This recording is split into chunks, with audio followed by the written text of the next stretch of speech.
ان خاموش علامات کو نظر انداز مت کریں۔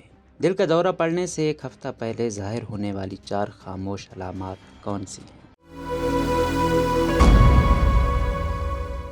پاکستان میں روزانہ کی بنیاد پر کئی مریض دل کا دورہ پڑنے سے انتقال کر جاتے ہیں۔ صرف مریض ہی نہیں بلکہ ہٹا کٹا انسان بھی اچانک دل کا دورہ پڑنے سے جان کی بازی ہار جاتا ہے۔ دل کا دورہ پڑنے کی کئی اہم اور غیر معمولی وجوہات بھی ہو سکتی ہیں، جیسے بازو میں درد ہونا، سانس لینے میں دشواری، بیجا پسینے، اخراج اور چکر آنا شامل ہیں۔ یہ ہارٹ اٹیک کی وہ علامات ہیں جنہیں ہم اکثر نظر انداز کر دیتے ہیں اور ڈاکٹر کے پاس جا کر علاج کروانے کو ترجیح نہیں دیتے، جس کا نقصان موت کی صورت میں نکلتا ہے۔ آج ہم آپ کو دل کا دورہ پڑنے کی 4 علامات سے متعلق بتائیں گے جو ہارٹ اٹیک سے ایک ہفتہ قبل ظاہر ہوتی ہیں۔ بے چینی۔ کئی افراد گھریلو مسائل اور آفس کے کام کی وجہ سے تناؤ کا اتنا شکار ہو جاتے ہیں کہ ان کی بے چینی میں مزید اضافہ ہو جاتا ہے، اور یہ بے چینی ہارٹ اٹیک ہونے کی ایک خاموش علامت ہو سکتی ہے۔ نیند کا نہ آنا۔ وقت پر نیند لینا انسانی صحت کے لیے بہت مفید سمجھا جاتا ہے، لیکن ماہرین کے مطابق نیند کا نہ آنا، نیند میں بار بار خلل پڑنا بھی دل کا دورہ پڑنے کی علامت بن سکتی ہے۔ اس کی وجہ یہ ہے کہ کچھ غیر صحت مند عادات آپ کی نیند کو متاثر کرتی ہیں جو ہارٹ اٹیک کی علامت ہو سکتی ہیں۔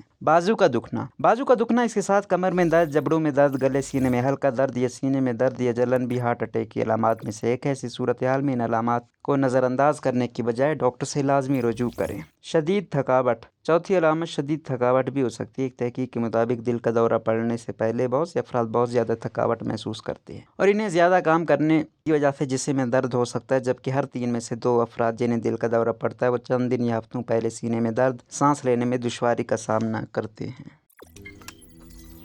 روزنامہ قدرت کی ویڈیو دیکھنے کے لیے ابھی یوٹیوب چینل پر سبسکرائب کریں اور بیل آئیکن پر بھی کلک کریں۔